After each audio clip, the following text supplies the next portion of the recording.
maintenant, un peu des questions pour l'avenir avec cet outil-là. Peut-être plus au niveau du centre d'insémination. Tantôt, Monsieur Laliberté, vous nous parliez que l'âge des mères avait tendance à diminuer et va diminuer dans le futur. On voit que certains centres d'insémination font l'achat de femelles ayant des hauts indices génomiques. Est-ce que CIMEX entrevoit prendre ce virage dans les prochaines années?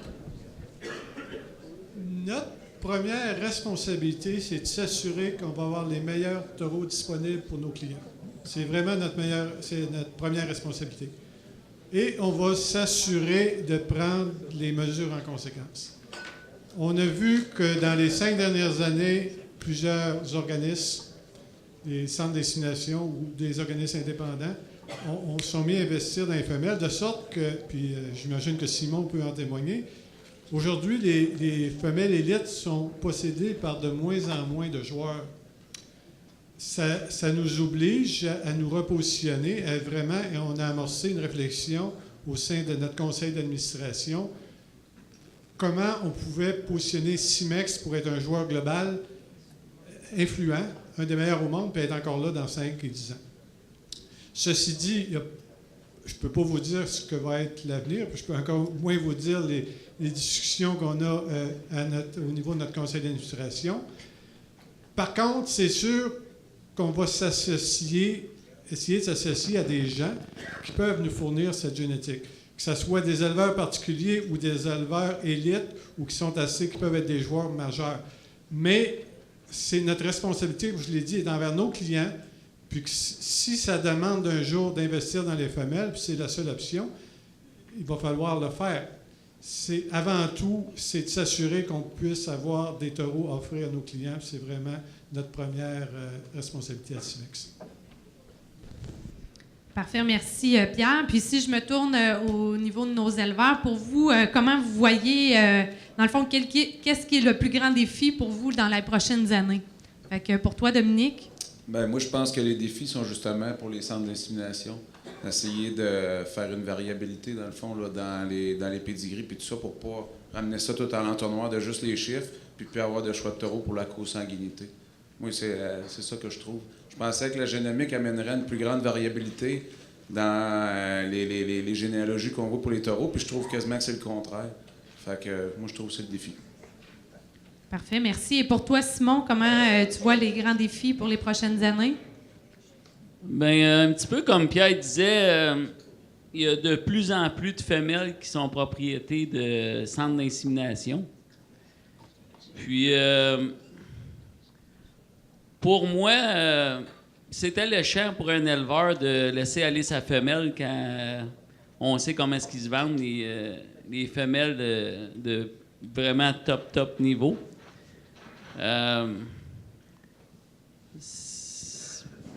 Je sais pas, éventuellement, je pense qu'on est des éleveurs, puis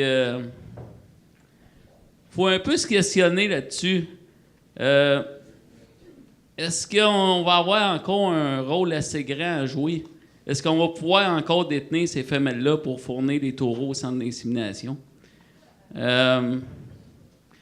CIMEX n'ont pas encore commencé à acheter des femelles. Puis je comprends, Pierre, son positionnement. CIMEX ont toujours voulu favoriser les éleveurs. Puis un éleveur, ça peut être un éleveur de génétique de quelque sorte qu'il soit, mais les éleveurs de taureaux, je sais que moi, chez nous, j'ai eu quelques femelles qui ont sorti très hautes. Puis on a considéré que le montant qu'on pouvait les vendre, ces femelles-là, on a préféré prendre l'argent. C'est des gros montants. Puis pour des fermes de grandeur moyenne comme la mienne, on a décidé ça. Mais après recul, on commence à se demander c'est qui va être propriétaire des mères de ces taureaux-là. Je comprends très bien CIMEX, leur positionnement. Je pense que pour moi, CIMEX devrait s'allier aux éleveurs avec qui ils ont toujours travaillé. Puis, Moi, j'en suis un producteur de taureaux, puis je suis pas le plus grand, puis de loin, au Canada. Mais on est, moi, Kim, puis Dan, on est vraiment en réflexion là, à savoir, est-ce que on va être capable de compétitionner avec ces grands joueurs-là? Parce que avec le nombre qu'ils ont, puis s'ils achètent toujours les tops, on ne pourra plus les produire, les taureaux, nous. Puis moi, je pense que, puis c'est mon humble avis, Pierre, je pense que c'est de respecter les éleveurs, d'essayer d'acheter des taureaux des éleveurs. Mais en quelque part, il va falloir, nous autres, les éleveurs, les garder nos meilleurs génisses aussi, puis rendre nos taureaux disponibles nous-mêmes au centre d'insémination.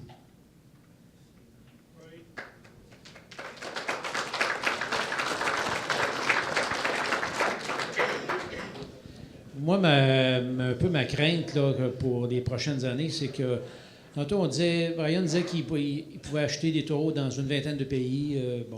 C'est rendu un marché mondial. On s'en va-tu vers un modèle mondial aussi de vaches? Je ne sais pas. J'ai eu chez nous mon lot de visiteurs, comme Simon l'a eu ou d'autres. Là. Puis les visiteurs, ils étaient, la plupart du temps, ou toujours impressionnés par le modèle canadien. On va-tu être capable de garder le modèle canadien, qui est une vache qui est un peu différente, avec la puissance, avec la longévité, tout ça, en ayant un marché mondial où que n'importe qui en Hongrie peut avoir le meilleur taureau, je ne sais pas, je parle de la Hongrie, la Syrie, je sais pas. Mais le modèle canadien, je pense qu'il reste encore, pour nous autres, vraiment important si on veut continuer à attirer du monde dans notre petit marché, parce qu'on a tout le temps dit qu'on avait un petit marché d'1 million de vaches par rapport à notre voisin qui en a 10.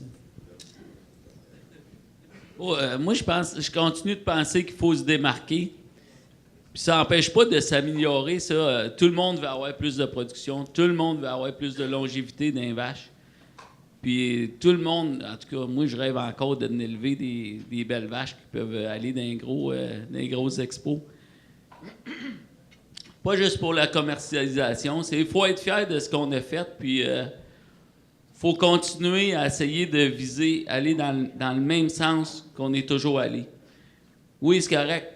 Puis j'en parle avec plusieurs personnes. J'ai l'opportunité d'être sur la route beaucoup, puis jaser avec beaucoup d'éleveurs. Je comprends les gens, ils ne savent plus trop où est-ce qu'on s'en va, ou où est-ce qu'ils s'en vont. Mais dans le fond, le but, c'est toujours le même. C'est d'élever la meilleure vache possible, qui va durer plus longtemps, qui va produire le plus possible. Mais de quelle façon on va le faire dans le futur, je ne sais pas. Qu'est-ce que Simon a dit, je trouve ça très intéressant. Moi aussi, j'avais vu la tendance qui se dessine depuis à peu près 2 ans, que les meilleures femelles... moi, je suis un producteur de taureaux, mais peut-être à petite échelle versus Simon. Je me spécialise plus dans le rouge puis dans la serre. On voit une tendance que les grands centres américains achètent les taureaux. Présentement, moi, je trouve que, tantôt, M. Caron disait qu'on faudrait garder notre modèle canadien. Depuis quelques années, je trouve que l'IPV a été beaucoup mis de côté dans la sélection des taureaux. Moi, je pense que si on veut garder notre modèle canadien, il faudrait peut-être au moins que ces mecs reprennent le leadership dans l'IPV, puis peut-être moins sélectionner taureaux, juste une base du TPI. Bon, au point que, écoutez, on soumet encore au testage cette année, en 2015, on va soumettre 150 taureaux au Canada. Puis s'ils vont avoir une épreuve canadienne, il faut que d'une manière ou d'une autre, ça suive l'IPV, parce que c'est là-dessus qu'ils vont être publicisés. Mais si jamais on a refusé des taureaux qui étaient hauts en IPV, il y avait peut-être des raisons sur des caractères individuels. Parce que s'ils rencontraient la formule qui est attrayante au point de vue production et conformation, ça me surprendrait qu'on les ait refusés. Ou parce qu'on avait plusieurs de ces frères. Point de vue, c'est vrai que dans les dernières années, il y a eu beaucoup de... les gens ont parlé beaucoup de TPI. Puis si on regarde le TPI, puis on compare le TPI avec l'IPV qu'on a actuellement, peu de gens le savent, mais il y avait plus de poids en production sur l'IPV qu'il y en avait dans le TPI. Mais à cause du branding des Américains était si fort, tout le monde pensait qu'il y avait beaucoup plus de production sur le TPI. Vous avez raison, on est en train, au GEB, à CDN, au mois d'août, on devrait avoir un nouvel IPV. Puis je pense que c'est génétique, mais c'est aussi marketing. Il va falloir le faire voir au reste du monde et avoir une stratégie de lancement appropriée, parce que on peut vraiment se différencier si on a vraiment la bonne formule, mais une formule qui représente aussi nos éleveurs canadiens. J'aimerais féliciter Holstein Québec pour avoir choisi un aussi bon panel. C'est vraiment intéressant. Puis merci aux agriculteurs qui ont participé à ça, de nous partager vraiment leur vision à nous autres. Il y a une chose que, comme agriculteur, à chaque matin, comme producteur laitier, qui travaille dans la génétique, on aime toutes. Je pense que ça, c'est universel. On aime toutes les belles vaches.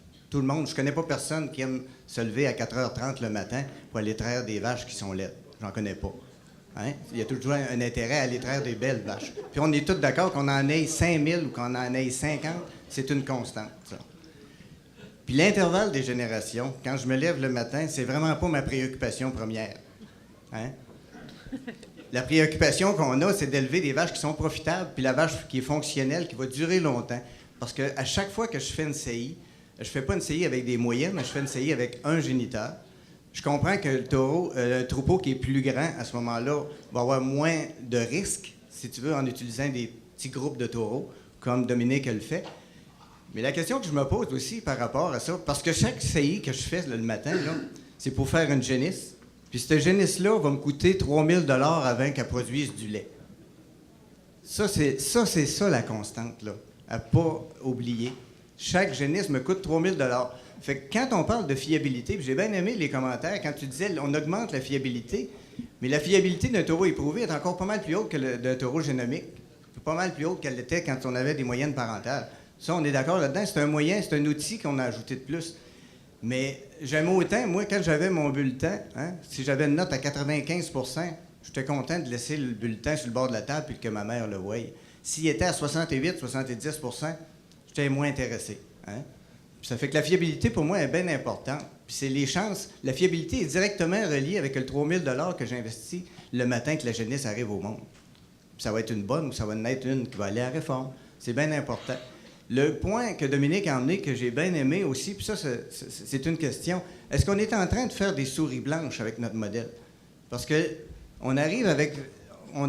tu disais que Mogul a fait du très bon travail, mais les moguls engendrent les chiffres qui sont plus hauts. Les chiffres qui sont plus hauts sont plus attrayants. La consanguinité, ce qu'on s'aperçoit aussi, c'est que la consanguinité, elle augmente. Elle n'a pas diminué. La génomique, le but premier de la génomique, tu l'as bien expliqué, Pierre, c'est rare, je suis d'accord avec toi, mais là, je suis d'accord. C'est que le but premier, c'est d'identifier les défauts, les problèmes qu'on ne veut pas, plutôt que les choses qu'on améliore. C'est le fun de savoir qu'est-ce qu'on peut améliorer.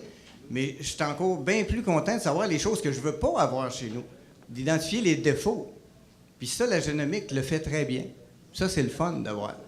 Puis plus qu'on travaille, puis le lien que je fais avec Dominique, c'est que j'ai l'impression des fois qu'on dilue beaucoup de choses.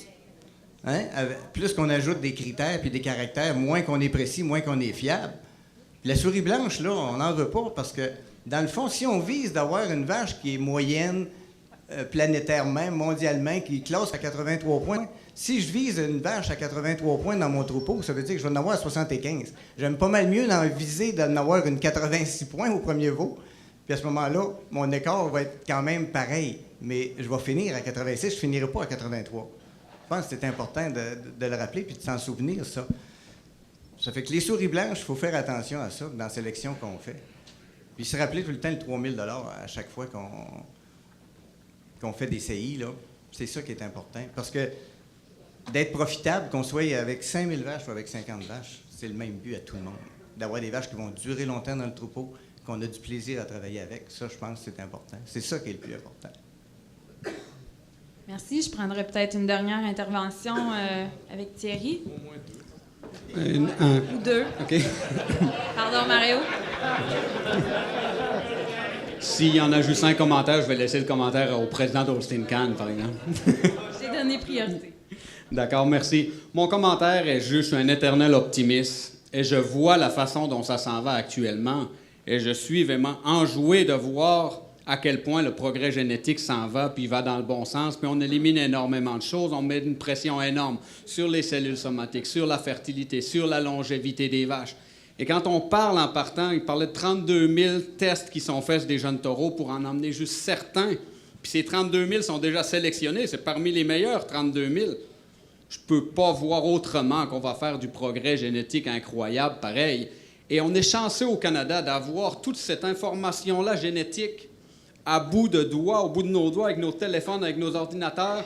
Et on a tellement de renseignements importants que n'importe quel éleveur peut faire un choix tellement justifié en fonction de ses éleveurs. Si un éleveur en particulier dit « Moi, je veux garder, je veux de la production, on veut tous le même modèle, mais moi, je veux mettre plus d'emphase sur la puissance laitière, sur différentes choses », vous avez à CDN, cliquez CDN, c'est gratuit, tu peux aller voir tout, même la hauteur à l'avant-train, puis ça à partir d'un jeune taureau génomique depuis la naissance.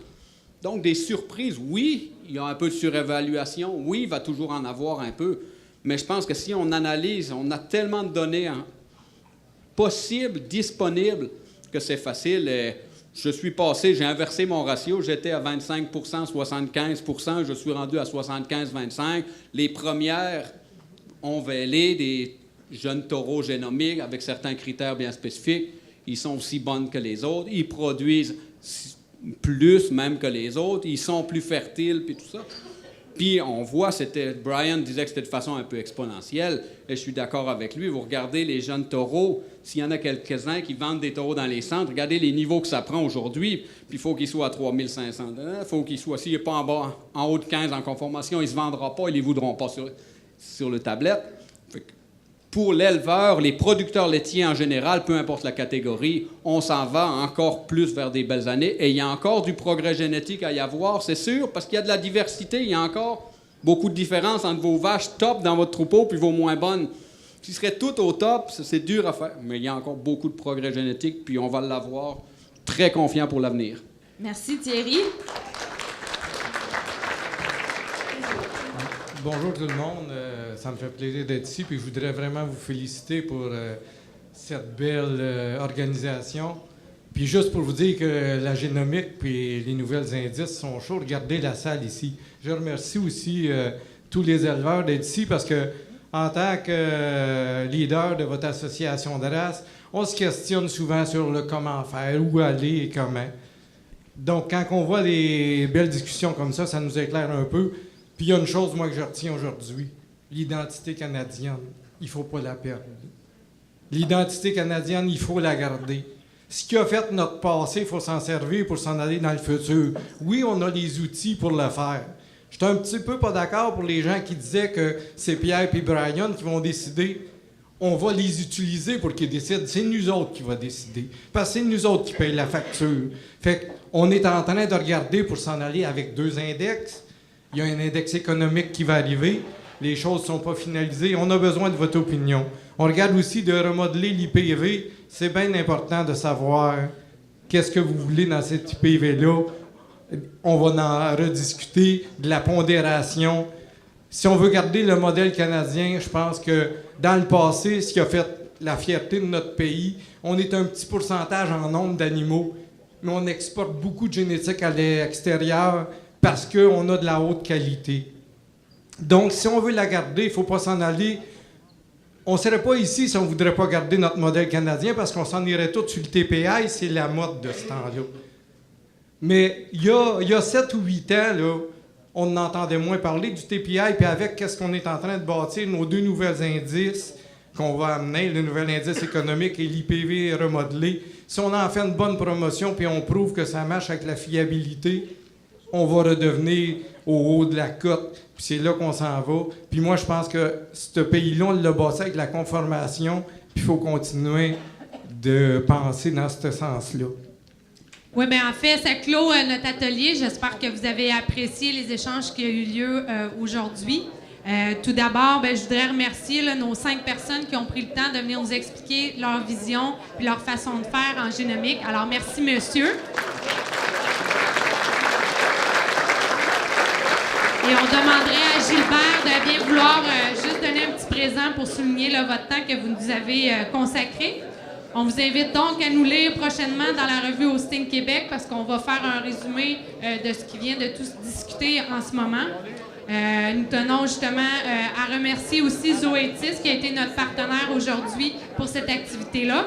Alors, merci encore. On vous encourage de vous diriger vers l'entrée pour le cocktail avant la soirée Tout Québec. Et puis, on vous souhaite une belle soirée. Merci.